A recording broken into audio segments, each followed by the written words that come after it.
This concert is designed to attract all Jews, whether religious or not religious. The point is the love of Israel, the love of Jerusalem, the love of our fellow man, fellow brethren in Israel.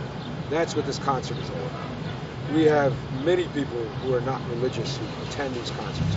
We have people who are not even Jewish who attend these concerts. So the concert has made it a name for itself well beyond just the religious. It is a great outreach opportunity. I'm very proud of the fact that we have set up a number of marriages at this event.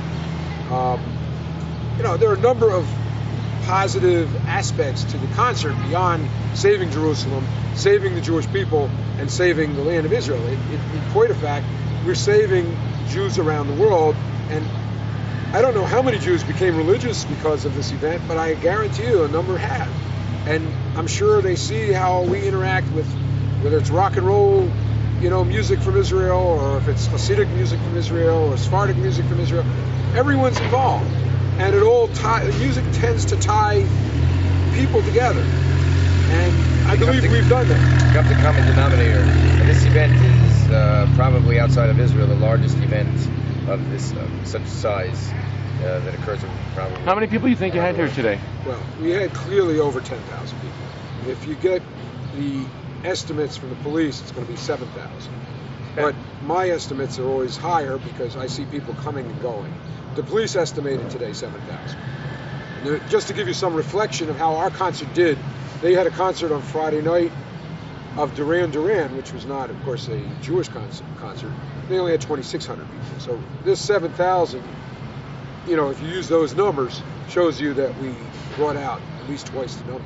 What kind of a message do you think this gathering should signal to Israeli Jews, to Jews in Israel? Well, I think that the Israeli people realize that, well, they know it anyway, probably deep down, but sometimes they may forget that we around the world, particularly in the United States, are behind them, and that we're willing to expend a lot of time, energy, and money in order to bring out to the public, make a cause célèbre, all these particular situations, such as unification of Jerusalem, that we will never stand for it to be divided since it was reunited 41 years ago during the Six-Day War in 1967. We're demanding that Jonathan Pollard be finally released after 23 years, and we're asking President Bush to pardon him so that he'll go down in history himself as being benevolent. And people in Sderot, again, you're talking about religious, not religious. I'm not sure how many people, I don't care how many people are religious or not religious. They're Jewish people. They're being bombarded every day with rockets. How many thousands of rockets and mortars have been sent in there over the past few years? It's ridiculous. There was no other sovereign country in the world that would tolerate this for more than a day. And yet we're expected, Israel, to have a higher moral ground and to bite the bullet, pardon the pun, and to not attack. And when we go in together, then we're non-humanitarian if we go in and we attack and defend our rights. I believe that the concert represents all of American Jewry, the real voice of American Jewry. We had Senator Chuck Schumer here, we had Congressman Anthony Weiner, Councilman David Weprin. The Controller Tom DiNapoli, who's not a Jewish. Right, State Controller DiNapoli. We had a lot of political figures here. The reason we had them here is that they know that the voice of our nation rests in this concert. This concert... And then it's not an election year for probably most of them. No, it's not an election year. They're not here. They know that this is where the voice of Jewry lies. And it always has been right here. And we've had over the years many political figures. We don't shy away from our message.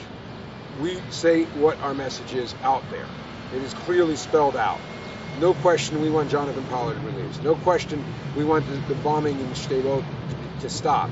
We want to eradicate Hamas. We want to obliterate Iran before they have a nuclear bomb to destroy Israel. All of Iran?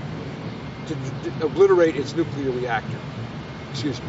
To obliterate its nuclear reactor. And those messages are clear. We want to also say no to a Hamas terrorist state within the midst of Israel. Correct. That we are not for a two-state solution. We don't think the idea of a two-state is a solution. We think a two-state is a problem. As I told John McCain 2 weeks ago, I said, there's no need for another terrorist state in the Middle East. What do they think they're doing? I mean, this is insanity to think that this is a solution. It's not a solution, this is a problem. And you're creating a bigger problem. And it's not bad enough we have Hamas in Gaza, and we have Hezbollah in Lebanon, and Syria probably as well.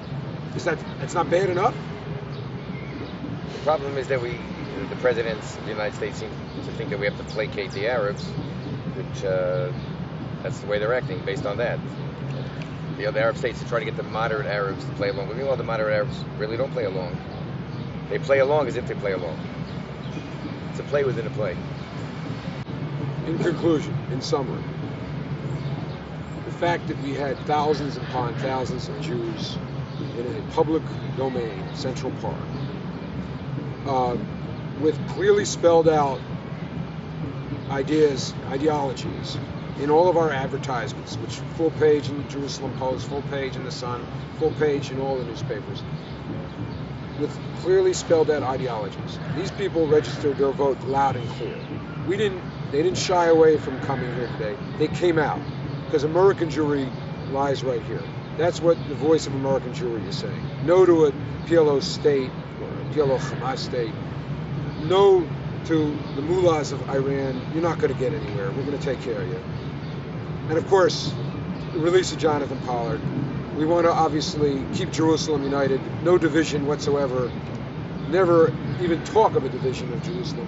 And we want to keep Yehuda and Shomron, the Judea and Samaria, whole. We don't want any more concessions to be made. It makes no sense to make concessions when you have a massacre like we saw in Merkaz Harav Yeshiva. What have all these concessions done? They've just brought more misery upon us. Why continue a process that has failed over and over and over again?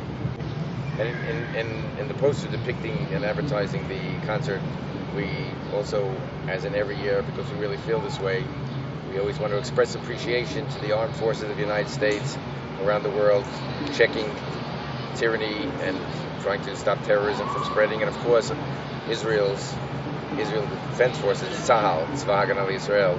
We're very proud of them, of course, and the job that they do every day is just something that we're very thankful for. So the concert, we always put that down in writing on the poster because we mean that. And if people wanted to get more information, either people who have never been involved before, where would they find you? We have a website also. It's a website called IsraelDayConcert.com, which, if they want to contact us for the next 6 months, they can contact us through that website, IsraelConcert.com. IsraelDayConcert.com. Excuse me. What is it? IsraelDayConcert, one word, .com.